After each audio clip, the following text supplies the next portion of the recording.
Some time ago I was told, beware of politicians, they are not your friends. Don't assume they're looking after us, they're looking after their own people and their own friends, and if we get lucky as well, it's a coincidence. So back then you had to infer it, you had to go around all the policies and think, oh my goodness, yes, put this together, put that together, and it was if you look for it you could gradually find it. But the last few years we do have 3 or 4 things which are absolutely certain now, guaranteed, that the politicians are not looking after us, they are looking after themselves, and I can prove it with a few direct, what you would call admissions, absolutely in the open, which the media don't really pick up on, except Max Kaiser, who taught me quite a lot of it, but still things that most people aren't listening to him or don't know about him or don't know these rules, and people are still going along with the old illusions and believing the old rubbish, and they are getting away with it. So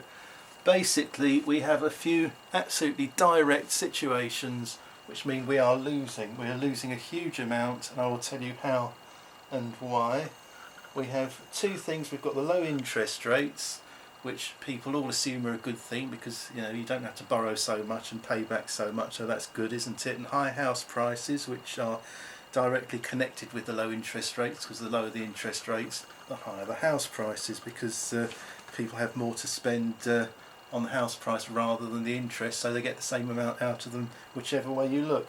So the whole point about low interest rates is that people assume they are good, so nobody complains when we've got them.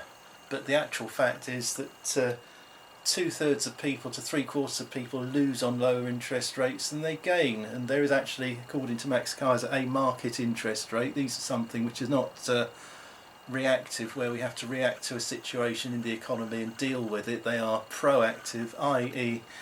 just like taxes, income tax or whatever, the government decides, or the Bank of England, supposedly separate from the government, but they're still doing their own thing. They decide the interest rates will be this much, and now they've fixed them from the last 4 years at 0.5% in Britain, now to probably the next 3 years on top of that. So like the Bible says, we'll have 7 years of famine, and unfortunately probably followed by another 7 years, because everyone will be broke then.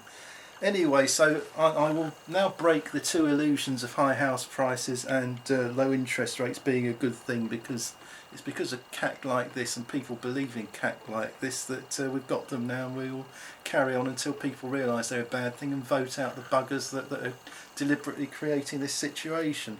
So low interest rates, they do not help you. They are a byproduct of government policy. Who borrows at 0.5%? The banks and the government. Nobody else does. They still borrow at quite a bit. The spread, the banks do not actually gain or lose much money, whatever the interest rates are, on lending it out, because they've got the same spread of however many percent they want to put between what they offer to investors and what they take from borrowers. So it doesn't really make a huge amount of difference to them, except the higher it is, probably they can stretch it out a little bit more, but they'll always do all right from lending. But they make their money on gambling, and if they can borrow money for a very short time, gamble 50 million overnight and make £500,000, that's still quite a good deal, because the interest on it will still be less than the tiny amount they'll make on a minute shift in the market. So they're okay, they're very happy, and the government don't have to pay back their huge borrowings at quite so much. But the whole point is that they are taking it from the savers, and that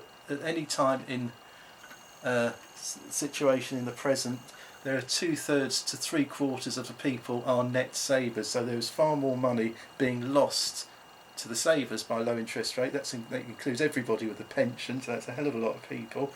And the fact that 1/3 to 1/4 of the population are temporarily better off from paying slightly less on their mortgage is a small thing compared to the 2/3 to 3/4% of people that have either worked all their lives or saved all their lives, now getting bugger all back.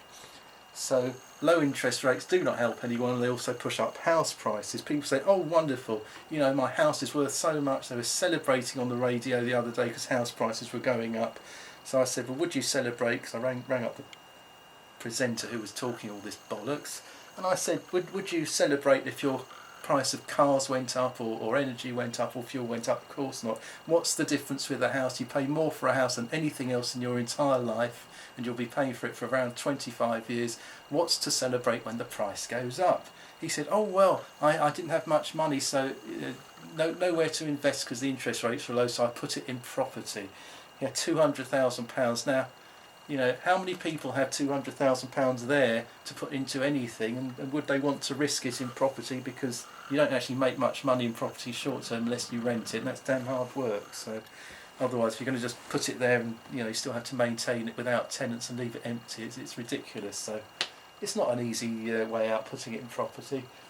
So if you're a property developer, which is a tiny proportion of the population, of course they will profit, just like the borrowers profit from the low interest rate. There'll always be people that profit from any policy, but the point is it the majority? No, it's not. So basically, if you buy a house for £100,000 and it doubles to 200,000, which is probably about the last 7 years in Britain on average, a 100% rise, most people want to buy somewhere bigger and better. So if the house that you wanted to buy when yours was £100,000 was £200,000, you would have paid £100,000 more, of course, than you had at the time, which you didn't have. So you pay your mortgage and work and save and everything, and one day you've saved another £100,000.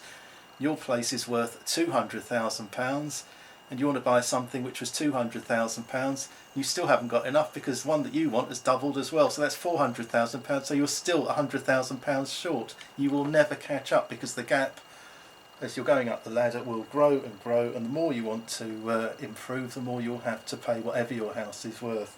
So of course people don't think that as soon as you cash in the house, you don't say, oh well, I've tripled my money, my house is worth 100,000, now I've got 300,000 because I didn't move. What are you going to do with that money? Where are you going to live? In the street, or, you know, in the local public toilets until they throw you out? You know, you'll have to buy a house, and if you don't want to buy one that is smaller, then you will have to either stay where you are because you can only afford what you've got, in which case the £300,000 isn't going to benefit you at all, or find the extra money to buy something else which is going to cost you more than it would have done had your houses been half of what they were or a third of what they were back then. So rising house prices only help the people that have a small percent of people that have more than one property, and property developers. Everyone else loses. So high house prices are something which are indirect. The government can't affect them directly, but they can encourage them up by having low interest rates, because if you pay less on your interest, you'll pay more on the principal, because houses work by how much you pay a month, and if you're paying less in interest, you'll pay more in principal, because that's what the estate agents calculate. Anyway, so our low interest rates prove that the government hate us, because they are screwing 2/3 to 3/4 of all the people that have worked and saved, and giving it to the borrowers, who are mainly the banks. So that's the first thing. Now the interesting thing about this Mark Carney, who came in and said, we are now going, as the Bank of England, to let you know roughly how much we're going to hold interest rates down in the future, so the markets can be more stable because they know what's going on. He said when unemployment goes down from 7.8% to 7%, assuming 3 or 4 other criteria are also satisfied, we will put interest rates up. Now the great thing was this week the unemployment figures came up and they were expecting them to improve, and there was this article in the Daily Mail on Sunday, I think it was, that said that the investors and the banks are absolutely crapping themselves because they're worried that the unemployment might go down. So it proves, without even saying it, that the interests of the majority of people, because obviously the sign of an economy picking up and the country doing better is low unemployment. So if the unemployment is reducing, everyone should celebrate, because it means that people are producing more, the economy as a whole is growing, and everyone's happy, except for the bankers, because they are absolutely relying on free money or very cheap money at 0.5% as long as possible, and they will suffer, you know, the tiny minority. How many bankers are there compared to the general population? And so they were praying that the unemployment would be high so that they can still steal the money from us as long as possible. So the people who are being looked after by these government policies hate you, they hate me, they hate everybody except themselves, because they want low they don't want unemployment to fall. They want this unemployment to be as high as possible for as long as possible, because what helps you and me in the country and the economy does not help them. I'll give you a few more examples, slightly more indirect but just as clear because the figures are there, is renewable energy. Now, I was very pleased to see somebody's written a renewable energy salesperson who was going around promoting it for many years as a green activist, has just realised that it doesn't work, because they've had long enough now to see that solar panels don't actually produce what you want when you need it, and wind turbines can never make a profit because they take in power as well as producing it. I mean, how many people know that you need to have this wire connected to all the wind turbines? You build this huge grid, you have to build concrete foundations which dig up the entire place, and imagine doing that undersea for the offshore. That makes it 12 times more expensive per watt than the normal power. And you have these wires connecting, which people think they are bringing the power from the wind turbines, which only actually go around in a useful manner around 10% of the time, whatever their capacity. The actual measured amount on average for a country like England or Germany or Holland or something, they get about 10% per year of what they could do, because they only work at a very narrow band of, I think, 8 to 30 miles an hour. Below 8 they won't produce anything, and over 30 these wires will come into effect where they produce power, not by the wind turbine but for it, because firstly the wind turbines need to have the motor turning them round, so that works electrically. Second, they need to have the brakes to stop them when they reach 33 miles an hour, otherwise they will explode. Thirdly, they need extremely powerful heaters when it goes close to zero to stop them from freezing. And as far as I've heard, I'll check this up, but I've heard it a couple of times now, that they will not start unless they get a turbocharge from the motor. So I don't know how they do it, but they want to start them spinning. Apparently somebody in a remote power station presses a button to get them going. I don't know how true that is, but apparently they seize up if they're not used for long enough, so they have to turn them every so often whether the wind's blowing or not. So that the equivalent of getting a hairdryer and getting it to turn around to generate power by putting power on to make them work. That's really profitable. It's called Ponzi scheme, to recirculating the same power. Ponzi scheme for power as well as money.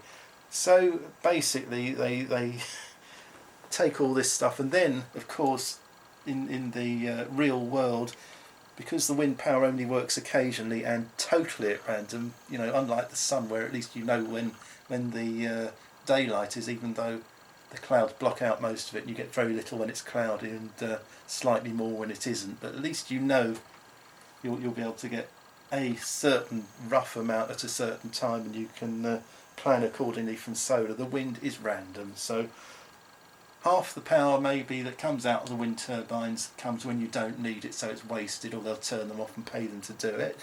And when they're not working and you do need it, they have to have a power station. Now, ordinary power stations do not turn on and off instantly. They need to be warmed up, which takes a couple of weeks, so you can't keep switching them on with a 2-week delay. So they are on all the time, but they're not having the power drawn from them unless they need it. Now, if you're not drawing the power from a power station, it's the same as the wind turbines going round when you don't need it. That power is paid for and it's not used, so it's wasted. So basically every factor which is going to either make the wind turbines do their job, or to fill in the huge amounts of time when they're not doing their jobs, takes away the entire cost of providing the grid, building the wind farms, and you'll never get your money back, because a lot of them do fall apart. And you try paying for a man to go with a helicopter to fix them at sea. It's the most expensive form of maintenance on the planet. So they are spending lots of our money, because it's all coming out of our bills. They take a growing amount of money out of our energy bills to pay for the wind turbines, to bribe people to put them on their land. You get 525% over 10 years currently. So if you've got huge landowners who have all this green fields doing very little, or farms which are making a small profit, they can get, so the government will put on this wind farm, or sponsor somebody else to put on the wind farm, and they'll pay you for the land. For 10 years you will get 52.5% a year guaranteed. That was the latest amount. It might have changed, but whatever it is, it's many times higher than you'll get for doing something valuable. Now, solar panels are pretty much the same in the long run. That they don't actually produce anything. I mean, the best source of information for solar panels are the salesman. One of my builder friends asked, how much do you make from a solar panel? Oh, well, the £8,000 solar panel, you'll save £300 a year. So how long will that take you to get your money back? Bearing in mind that £300 a year isn't from the power they produce, it's from the 3 or 4 or 10 times whatever more the government are paying you at the time for any unused power that's on when you're out at work or away on holiday. The rest of it might heat a bath or keep your TV on for an hour a day, but it's very little will come out of a solar unit. You need quite a few to do much, and that's only during the summer months when you need it the most. I mean, when you need it the least, when you actually need it most in the winter. They'll do almost nothing because the sun is too low, not powerful enough, and the entire winter months when you need it, I'm going to cough, excuse me, the entire winter months you'll barely get anything out of any solar panels because they're not designed for anything except tropical areas at best.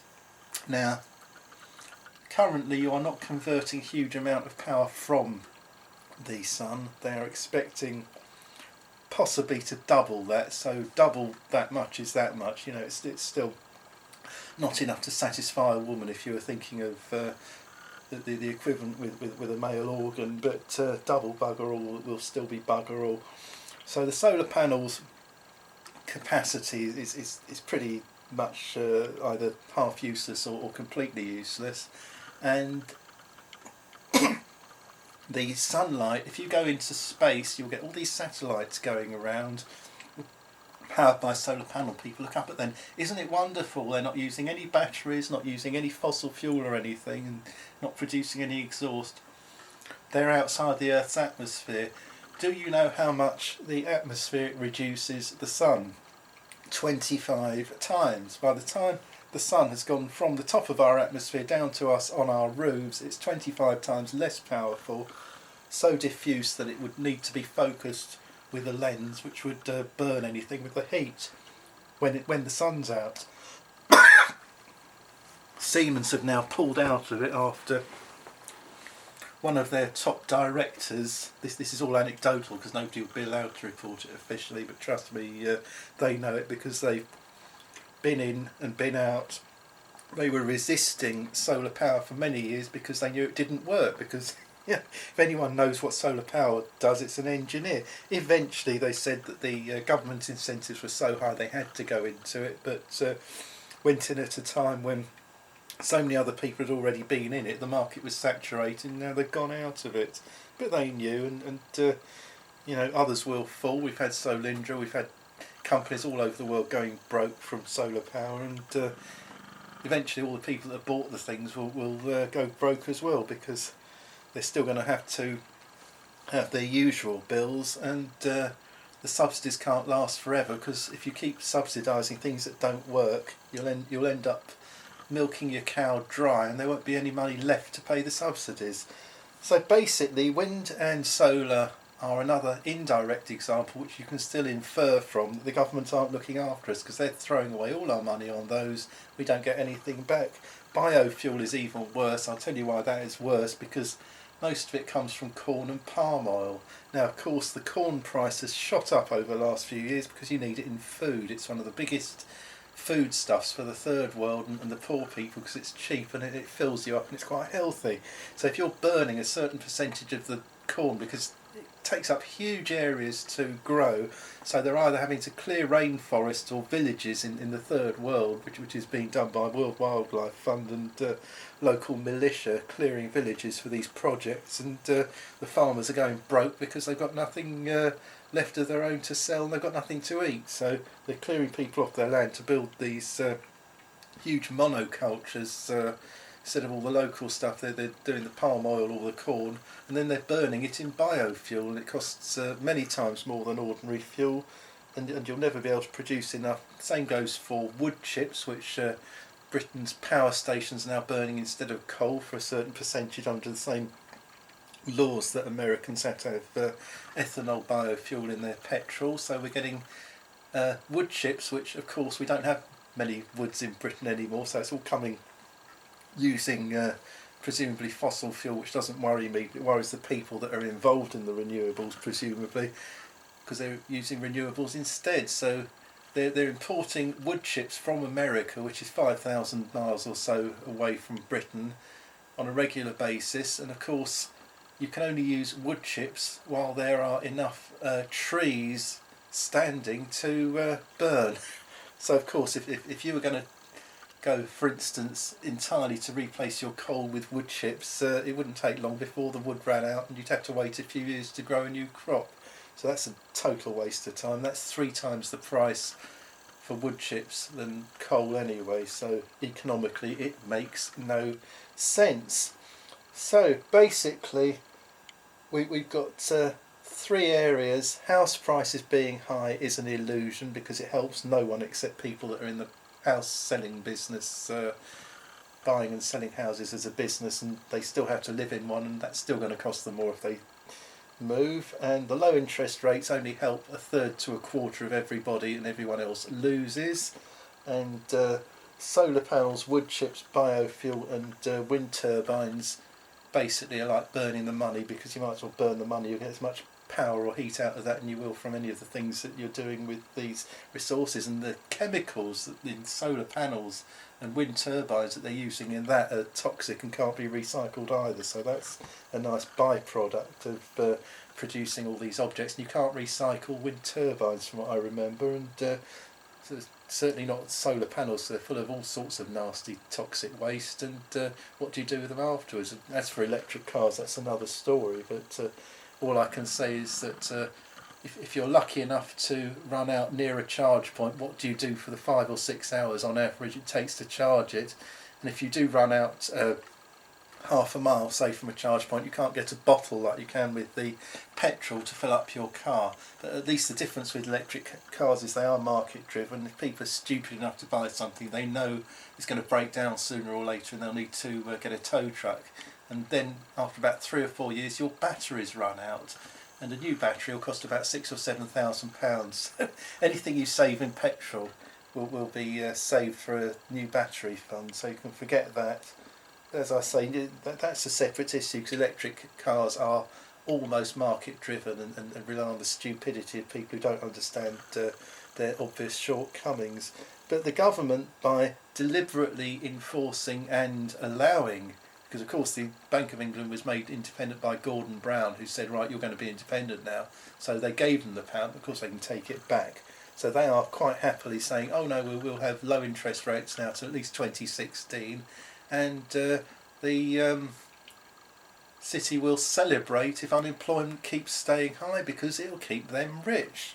So put all that together, that is more than enough for a confession. Yes, we did it, we have robbed you, we have stolen from you, we have made you broke, and we don't mind, well, we don't want you to die because then you can't make money for us, but you know, we don't care how you live as long as you are your slave ants, your worker ants, and you never have anything because we're going to take it from you when you make it, and it becomes ours. So it's like reverse communism. You're not giving the money to the people, you're giving it to the corporate people that run the government. So corporatism is a form of fascism where the government are run by the large companies, and that's pretty much what's happening, and I have just proved it. Spread the word, because if you know it, it can't be done. It's an illusion. High house prices and low interest rates are an illusion. They are a terrible thing dressed up as a good thing, and wind turbines do not do what they say on the tin. Thank you and good night.